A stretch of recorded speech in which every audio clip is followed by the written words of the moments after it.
आरोग्य। धरियावाद राजस्थान उपचारात्मक शिक्षण शिक्षक संघ ने बकाया भुगतान की मांग को लेकर आज शिक्षा मंत्री के नाम उपखंड अधिकारी धरियावाद को ज्ञापन सौंपा है। जानकारी देते हुए देवेंद्र लबाना व कुलदीप रौत ने बताया कि राज्य सरकार की योजना के अंतर्गत उपचारात्मक शिक्षण सत्र 2023-24 में सरकारी विद्यालय में अध्ययन के लिए लगे शिक्षकों का भुगतान बकाया है। कक्षा 9वीं से 12वीं तक नामांकित सभी विद्यालयों में अंग्रेजी, गणित एवं विज्ञान विषय तथा 11वीं व 12वीं में 3 विषयों का 7 घंटे प्रति विषय अनुसार उपचारात्मक शिक्षण करवाए जाना था, जिसको लेकर धरियावाद ब्लॉक में उपचारात्मक शिक्षक संघ द्वारा अध्ययन करवाया गया, लेकिन उनका भुगतान अभी तक बकाया है, जिसकी मांग को लेकर आज संघ ज्ञापन देकर चेतावनी दी है कि हमारा जल्द से जल्द भुगतान किया जाए। इस दौरान जितेंद्र मीणा, कुलदीप रौत, देवेंद्र लबाना, राजेंद्र मीणा, शंकर लाल मीणा, मोहन लाल वडेरा, भेरूलाल नट, लच्छी राम शिवराज, जेत रावत, धूलचंद मीणा, सज्जन लाल मीणा, गोपीलाल मीणा, राजमल मीणा, गोवर्धन सहित सम्मिलित हुए।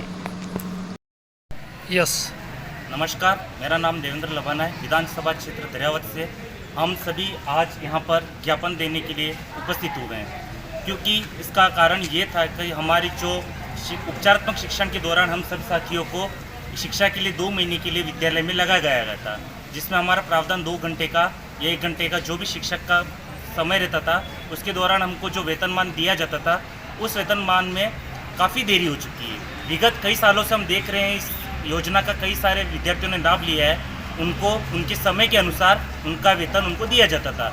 मार्च में ये शायद पेमेंट आ जाता था, लेकिन इस बार इस सरकार की बिल्कुल ही निंदा था। क्या करें, हम इस बात पर ध्यान देते हुए बता रहे हैं, सरकार को अवगत कराना चाहते हैं कि ऐसे कई बेरोजगार हैं जो इस आस पे बैठे कि हमारा पेमेंट आएगा और हम आगे की शिक्षा को सुचारू रूप से चला पाएंगे, लेकिन सरकार का हमको एक तरह से नज़रअंदाज कर दिया गया है। कोई तरीके से किसी भी तरीके का हम पे कोई भी एक्शन न लिया गया है। हमने कई अधिकारियों को चेताया है, विधानसभा क्षेत्र के हमारे एमएलए साहब को या फिर और भी कई अधिकारी है जहाँ तक हमने बात पहुँचाई है। कई ईमेल भी किए हैं हमने सरकार को, लेकिन हर तरफ से ध्यान दिया जा रहा है, लेकिन कुछ बेरोजगार इस तरह से भटक रहे हैं कि उनके अब भी उनके कहीं से भी आस नज़र नहीं आ रही कि हमारा पेमेंट आएगा। नई शिक्षा नीति लागू हो गई है, नया सत्र चालू हो गया है, लेकिन पिछले सत्र का अब तक कोई बजट का हमारी तरफ से या फिर सरकार की तरफ को हमारे लिए कोई भी किसी भी प्रकार का एक तरह से कुछ भी उपयोग में नहीं दिया गया है। तो मेरी सरकार से ये विनम्र अपील है और एक तरह से चेतावनी में देना चाहता हूँ कि हम गरीबों का या फिर हम बेरोजगारों का ये पेमेंट देकर ये बजट में पास कर हमारा जो वेतनमान था वो हमारे को प्रदान किया जाए। धन्यवाद। आपके चैनल का द्वार। मेरा नाम कुलदीप रौत, जवाहरनगर धरियावाद का रहने वाला हूँ। उपचारात्मक शिक्षण राज्य सरकार की योजना अंतर्गत पिछले 2023-24 में हमने काम किया था, जिसका भुगतान अभी तक नहीं हुआ है और इस बजट में हमारा भुगतान शीघ्र करने की मांग हमने की है और मुख्यमंत्री के नाम से उपखंड अधिकारी को हमने ज्ञापन दिया है।